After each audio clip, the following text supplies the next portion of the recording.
বিগত সরকারের আমলে বিচার ব্যবস্থাকে রক্ষা করা গেলে অনেকেই দেশ ছাড়তে হতো না বলে মন্তব্য করেছেন ব্যারিস্টার আব্দুর রাজ্জাক।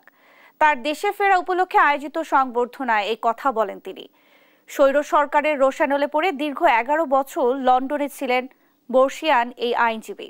বিগত সরকার হিটলারের অনুরূপ শাসন ব্যবস্থা কায়েম করেছিল উল্লেখ করে আব্দুর রাজ্জাক বলেন, স্বাধীন বিচার ব্যবস্থাই দেশকে সঠিক স্থানে নিয়ে যেতে পারে। ছাত্র অভ্যুত্থানে শহীদদের প্রতি শ্রদ্ধা জানিয়ে তিনি বলেন, শহীদদের রক্ত যেন বৃথা না যায় সেই লক্ষ্যে কাজ করতে হবে। অনুষ্ঠানে সাবেক স্পিকার জমির উদ্দিন সরকার, চিফ প্রসিকিউটর তাজুল ইসলাম সহ অনেকে বক্তব্য রাখেন। এইবার এই বাংলাদেশ যে তরুণদের রক্তের বিনিময়ে আবার স্বাধীন হয়েছে, আমরা আবার এই জায়গায় দাঁড়িয়ে কথা বলতে পারছি। এই প্রাঙ্গণে, এই অঙ্গনে ব্যারিস্টার রাজ্জাক আবার পদচারণা করবেন, কোর্টে দাঁড়াবেন, আর্গুমেন্ট করবেন। সেই দিন যে ফিরে এসেছে, এই নতুন আলোকিত বাংলাদেশ আর হারাতে দেয়া যাবে না।